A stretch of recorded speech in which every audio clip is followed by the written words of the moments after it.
the network for the AV industry. What are you listening to? This This is AV. This is AVNation. This is AVNation.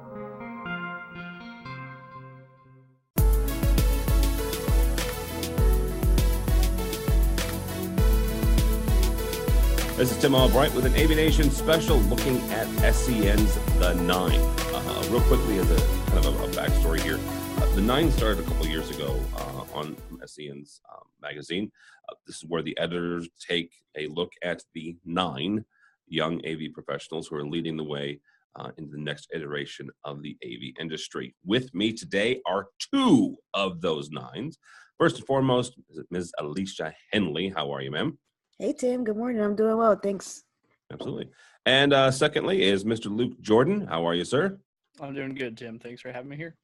And I will point out that I am the Yankee because these 2 fine folks are in Texas, so I will try to watch my P's and Q's and not mention anything is bigger than Texas. So There's nothing. I did exactly why I said that. All right. Lisa, let's start with you on this. First, what is an award or recognition like this?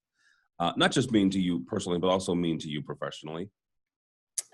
Professionally, it means a lot because it helps you stand out when it comes to, say, looking for new career opportunities. It's just another way for you to put yourself out there in an industry that's looking for what you have to offer. So being incorporated within a group of professionals that are younger and we're in the same generation, it means a lot to me professionally. It helps you stand out, like you said, and it kind of helps you cut through the noise of all the other people that might be looking for career opportunities as well. So Luke, one of the things that we're going to get to, all the other stuff, because both of you have been heavily awarded here in the last couple of years. But you work in a family business. Alicia works for a school; she's a tech manager. But you work in a family business, so the dynamic is a little different. I'm not saying that your dad would fire you, but it's possible. So in that dynamic, though, what do things like this and a VIXA award at Infocom? How does that help you kind of stand out and maybe differentiate yourself in the marketplace when you're going out and you're bidding jobs and you're trying to get stuff done? Absolutely. I'd say the first 4 years of my career was really just spent proving to our company that I actually was a good fit with our company, that I didn't have, broke, no job, no options, and daddy gave me something to do.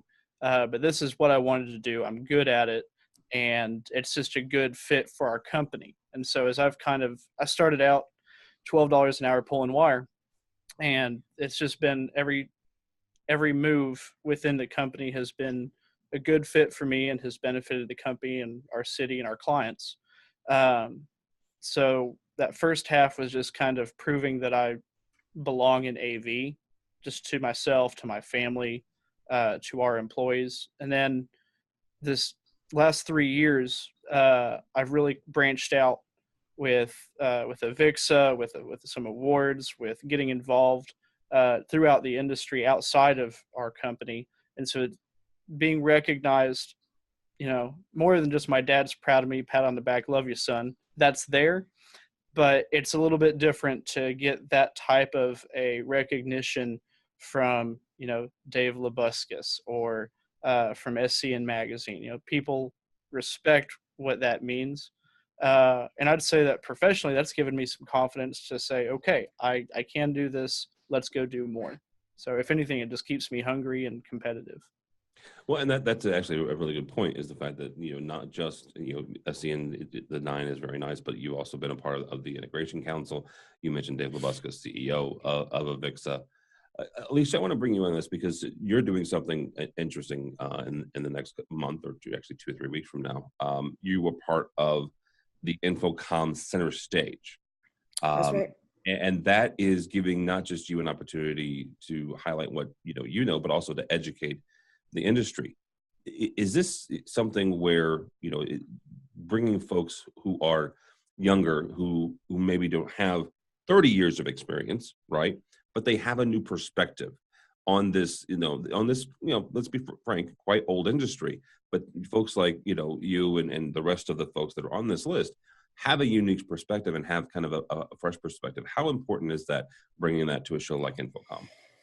Man, it's so important bringing it to Infocom and being able to be on a platform like Center Stage, right? Because for me, Infocom is a two-way street. Yeah, I'm actually going to be teaching some classes. I'll be there on Center Stage, but the education goes both ways. I never stop learning. So being able to give back and also receive on this platform is something that definitely stands out. And being able to grace Center Stage at such a young age and offer my expertise shows that the industry is making a change and shifting towards not only saying they want younger people to get informed about the industry, but actually, put action behind that. I think me and Will, who is actually going to be sharing the stage with me, might be the youngest presenting on Center Stage. So that says something within itself. Yeah. So it's a start of a change, and being at the forefront of this, man, is just amazing. Yeah. Well, I want to kind of wrap this up with both of you, and Luke, we'll start with you on this. We've mentioned your age a couple of times. The list itself over the years has been rather young. I am a Generation Xer. At least put that out there. You are not, right? but there will come a day when you will sit in my seat when it comes to generation, right? You will crest 40, and suddenly there will be a group of audiovisual professionals, hopefully, who are 15, 20 years younger than you, and they have a new perspective, and they have a different ideas than you. Luke, how are you going to best handle that? And I'm asking that so that maybe you can provide advice to folks my age and the generation beyond me, and on how best to not just listen to you and validate what you're saying, but also a nice transition of this is how the generations goes, and now that's your guys' turn to kind of take the helm. Yeah, I think it's really important to recognize that you don't know everything, and that what's gotten you to where you are is not always going to work.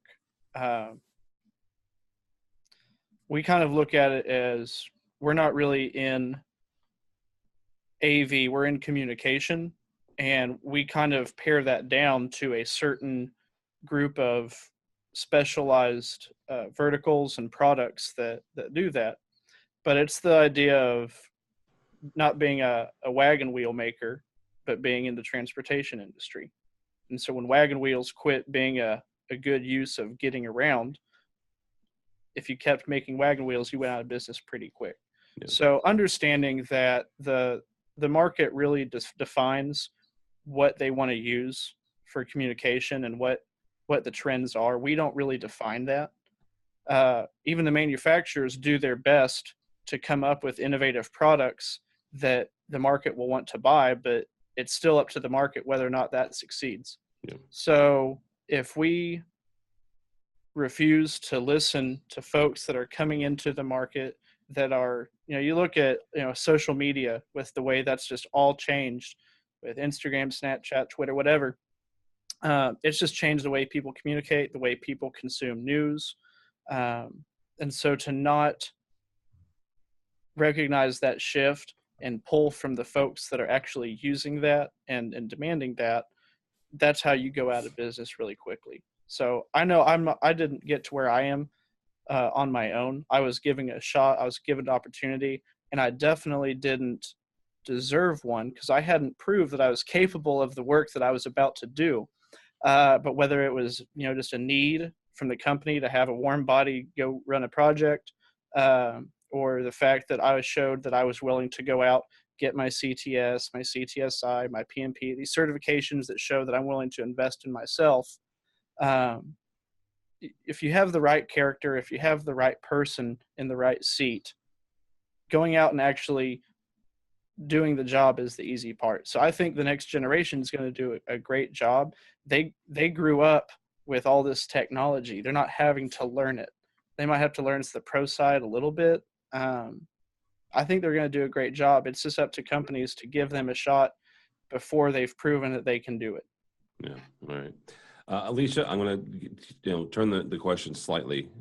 What advice would you give to the generation coming up behind you when it comes to the technology, when it comes to innovation, and honestly, when it comes to making sure that they continue to connect with the experience of their clients?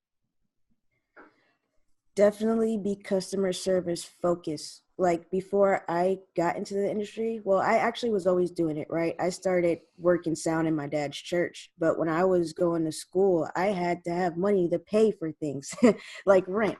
So I was actually in like dishwashing. I was working, at all fast food restaurants you can think about. But one thing that I did love while I was in those positions, I learned how to service others and do that with the utmost respect and passion. So you have to be willing to step in those gritty spots that you don't necessarily want to be sometimes, but always focus on your customer and what your ultimate goal is. Even if you are serving tacos, your goal is to serve the best tacos with a smile on your face and make sure that person wants to come back to you. Honestly, it's all about building relationships. If you can get in front of the right people at the right time and build genuine relationships, then you're already on your way. Because like Luke said, if you might not have the experience, but now that the industry is transitioning, a lot of companies aren't worried about your experience. They want to groom you. So as long as you have that passion, the willing to provide great customer service, I think you have a shot at anything you want to do, period. All right, very good. Those would be some wise words to end on. All right, thank you both so much. Alicia, we'll stick with you on this. How do people find you if they are so inclined? On the interwebs, I'm at The Smooth Factor on every platform except Snapchat. That's one thing I didn't get into. But on everything else, at The Smooth Factor. So are you saying you didn't get it because somebody else got it, or you just haven't gotten on? I never used Snapchat. Period. Right. I never used it. It was like something that my little sister was using, and I was like, oh, I don't think that one's for me. So we're already too old for Snapchat.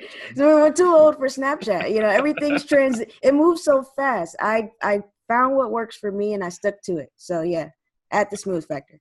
This may have been the first time in history, this is the May 18th, that a millennial has said that they're too old for something. I don't know how it works. I can't figure it out. Again, I don't know how it works. I'm too old for this. I'm not alone on this. Luke, so Luke, you don't have a Snapchat either. I have a Snapchat, but I don't know how it works. And AVNation has a Snapchat, and I barely know how it works. Mr. Jordan, thank you, sir. How do people find you? You can find me on Twitter I got to remember it, at Luke Jordan EAVI or EAVI.com. All right, very good. My name is Tim Albright. Don't follow me on Snapchat or Twitter or anything else. But go by the website if you would, please, avnation.tv. avnation.tv. You'll find programs like this, as well as a couple of our news programs. We do 2 new news programs a week. And we'll also be heading to InfoComm 2018, where you can connect with both Luke and Alicia. All that and more at avnation.tv, avnation.tv.